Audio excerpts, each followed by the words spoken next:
Welcome you all. It is part 2 for our thermodynamics. हम क्या deal कर रहे हैं, हम सम बेसिक टर्मिनोलॉजी सीख रहे हैं जो हमें आगे थर्मोडायनेमिक्स में बहुत ज़्यादा काम आएगी। अभी इससे पहले हमने क्या देखा, तो इसके पहले हमने थर्मोडायनेमिक्स देखा कि थर्मोडायनेमिक्स क्या होता है। System classification on the basis of matter and energy and the molecule present in it. And now हम इसके आगे बढ़ते हैं। We have another term, intensive property and the extensive property. So what is intensive and what is extensive? First of all, we will read extensive property. An extensive property is depend on the quantity or size of the matter present in the system. For example, अगर हम intensive property extensive property की बात कर रहे हैं तो वो वहाँ पर present mass, volume, internal energy इस पर डिपेंड होगा। ओके, जहाँ पे भी हम क्वांटिटी की बात कर रहे हैं, जहाँ पे हमारा साइज ऑफ मैटर डिपेंड कर रहा है या उससे हमें बदलाव आ रहा है, तो this property is known as the extensive property. Well just इसका opposite intensive property. Intensive property ऐसी प्रॉपर्टीज होती हैं जहाँ पर हमें क्वांटिटी मैटर नहीं करती है, which does not depends on the quantity, और ना ही हमारा साइज मैटर कर रहा है। फॉर एग्जाम्पल टेम्परेचर, अगर स्मॉल पार्टिकल है तो भी टेम्परेचर वही रहेगा, अगर लार्ज है तो भी टेम्परेचर वही रहेगा। Similar density and the pressure. So these are our intensive properties and the extensive property. We have some example of our extensive property like mass, volume, internal energy, which depends on the matter, size and the quantity. And for intensive property, we have the examples temperature, density and pressure, which does not depend on the size or the quantity. I hope it is clear for you. Now we turn to next, which is our thermodynamic equilibrium. Equilibrium, it means a state where forward reaction is equals to the backward reaction. Thermodynamic एक state होता है जहां forward reaction backward reaction के exact equal होता है, जहां पर हमारा कोई भी मैक्रोस्कोपिक प्रॉपर्टीज में चेंज नहीं आता। सो हमने लिखा भी यही है, the equilibrium is a state where the macroscopic property does not changes with the time. अब आप लोगों के दिमाग में आ रहा होगा what is macroscopic properties. So the intensive property and the extensive property commonly known as the macroscopic properties, both combinedly called macroscopic.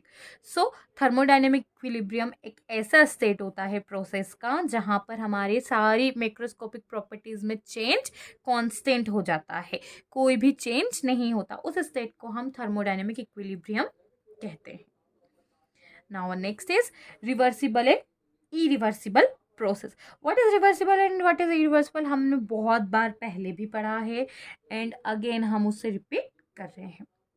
So, reversible process, the process which takes infinitesimally slowly, so that all changes occurring in the direct process can be exactly reversed and the system remain almost in a state of equilibrium with the surrounding at every stage of the process is known as the reversible process.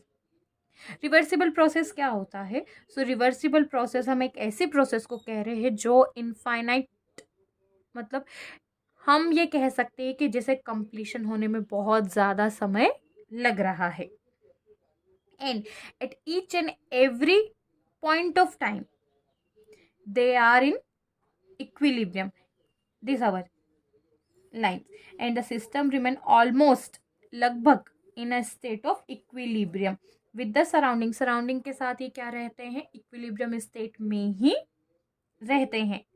सो ऐसे process को हम reversible process कहते हैं। While जो equilibrium में नहीं रहती हैं, जो एक डिफाइनाइट टाइम ऑफ इंटरवल में कंप्लीट हो जाते हैं, जो बेसिकली फास्ट होते हैं as compare to reversible reactions, this are our irreversible reactions. So कभी भी डिफरेंस आए या आपको समझना हो, रिवर्सिबल रिएक्शंस वैसी रिएक्शंस जो बहुत स्लो टाइम में होती हैं एंड रिवर्स बैक हो जाती है, ये इक्विलिब्रियम स्टेब्लिश करती है with the surrounding. But irreversible processes reactions ये इक्विलिब्रियम स्टेब्लिश बिल्कुल नहीं करती हैं, ना ही ये कभी बैकवर्ड जाती हैं, and mostly 99.9% process are irreversible process. हमारे पास reversible process a hypothetical concept. Okay, hypothetical concept ही होते हैं, 99.9% इरिवर्सिबल प्रोसेस ही होता है, which is complete in a time of interval of time. Reversible process कभी कंप्लीट नहीं होता है, इरिवर्सिबल प्रोसेस कंप्लीट हो जाता है। रिवर्सिबल प्रोसेस रिवर्स हो जाता है, इरिवर्सिबल प्रोसेस रिवर्स बैक नहीं होता है। Most of the reactions are irreversible while 0.01% reactions are reversible, and the reversible process are hypothetical concepts. Okay, I hope this clear. Now we have thermodynamic process. We have 4 type of processes which is very useful. It means जब भी आप thermodynamics पढ़ेंगे आपको ये process तो आएगी ही आएगी, and यदि आपको ये प्रोसेस के बारे में नहीं पता so thermodynamic must very complicated, thermodynamic बहुत ज़्यादा कॉम्प्लिकेटेड हो जाएगा। सो थर्मोडाइनमिक प्रोसेस क्या होती है? So a process is said to be a thermodynamic process when the system changes from one state to another state. जब भी सिस्टम के एक स्टेट से दूसरे स्टेट में चेंज आएगा तो हम उसे थर्मोडाइनमिक प्रोसेस कहेंगे। Okay, so we have 4, which is our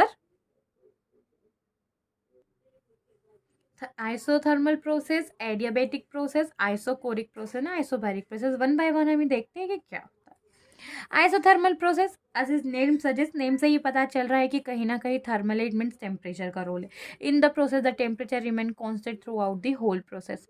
temperature, ऐसी प्रोसेस जहाँ पर टेम्परेचर पूरी प्रोसेस में कांस्टेंट होता है, it means T is equal to 0 होता है, इन प्रोसेस को हम आइसोथर्मल प्रोसेस कहते हैं।